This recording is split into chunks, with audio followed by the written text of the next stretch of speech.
Now, UN Secretary General Ban Ki-moon has called on for an immediate ceasefire in Yemen, where a Sunni Arab-led coalition is conducting airstrikes against Shia rebels. Earlier, Yemen's newly appointed Vice President Khalid Baha appealed to all military groups not to expand the conflict. At least 700 people have died since the Saudi Arabia-led coalition began airstrikes 3 weeks ago against the Houthi rebels, which are believed to be backed by Iran. The UN Special Envoy to Yemen, the Morocco-born Jamal Bonamar, left his post after failing to bring both sides together for peace talks.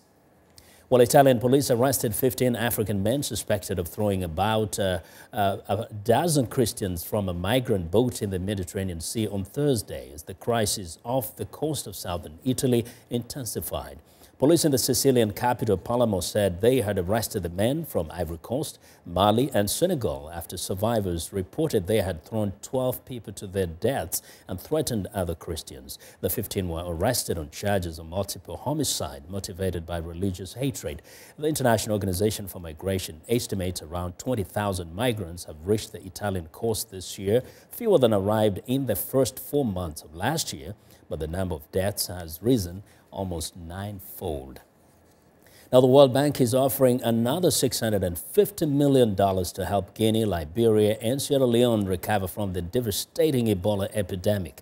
Before Ebola, these nations had one of the highest economic growth rates in Africa, but the crisis closed markets, crimped trade and forced schools and workplaces to close.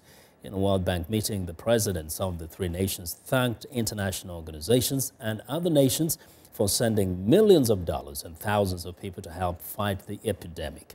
Sierra Leone's President Ernst Bai Koroma said it will take even more hard work to get to zero Ebola cases. Yong, World Bank president, says as long as one case of this terrible virus remains, it is a threat to these countries and the world. The Ebola crisis has dealt a crippling blow to the millions of people in Guinea, Liberia, and Sierra Leone. And the epidemic is not over. So the world must not let up on efforts to get to zero Ebola cases in all three countries. For as long as one case of this deadly virus remains, the countries, region, and the world will remain at risk. But the road to zero could be bumpy, and it has always been bumpy. So we urge that we remain coordinated in our drawdown plans. Secondly, we have to start the road to recovery. As indicated in the presentation, our economies have been badly affected, our social activities down. It is a long way to recovery. Well, the World Bank says that three relatively small nations have been badly hurt by the Ebola epidemic, losing over $2 billion and a drop in commodity prices. Now, for more on the World Bank meetings on the West Africa Ebola crisis, I'm joined by VOA's Jim Randle. Jim, welcome back. Thank you very much. Yes, now you were at these meetings. You listened to this leaders' talk. What was one of the most remarkable or rather outstanding observation did you make? Well, a couple of things. One is that it's been devastating. We kind of knew that, but they've come up with new figures on just how devastating, and they've done a lot of interesting and innovative research to find out, to track the economy. The other thing is that it's pretty clear that it's going to be a long road back, and everybody grasps that, and it's going to take this money and others.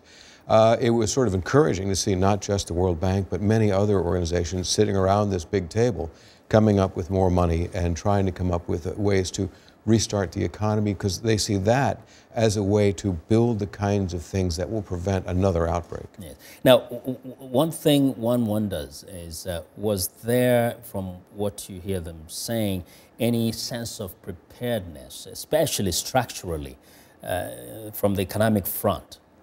Well, they're trying very hard to get people back to work, particularly in the agriculture sector, because if people are working, then they're paying taxes. If the government has revenue, the government can build hospitals and roads and infrastructure, the kinds of things needed to water and sanitation, the kinds of things needed to provide a defense against future outbreaks. Yes, and in terms of what needs to be done, say, by not only the World Bank, but also countries like the United States, what more can be done beyond what has been promised?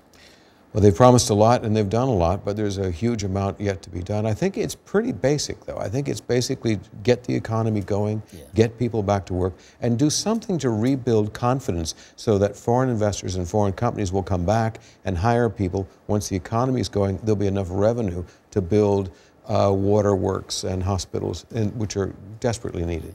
Do you get the sense that they're still kind of scared of course they are. I mean, how could they not be? I mean, Dr. Kim made it as clear as he could, saying, look, as long as there's one case, this thing could explode again. They're trying very hard to beware. Which is even worse for those from outside, like investors who are worried of, going in, even when they're being reassured that, it's about confidence, and they have to reassure the investors that they can reasonably expect to get a return on their investment, or they're going to take their money somewhere else. And these countries need investment, they need growth, they need an economy, and restoring confidence is a big step toward making that happen.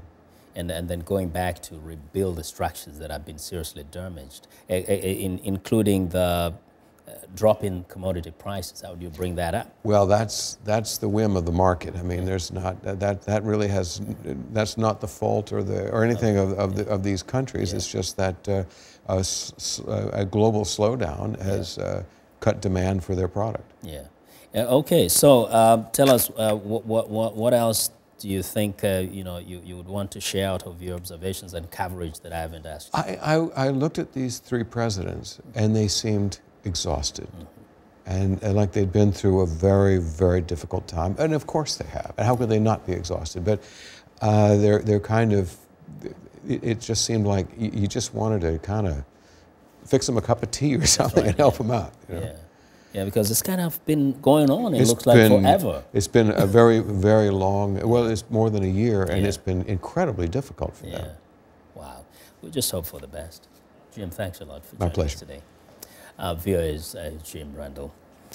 We want to know what you think about Africa 54 and the stories we covered during the conversation on Facebook. The address is Africa 54, and check out our headlines 24/7 on voaafrica.com.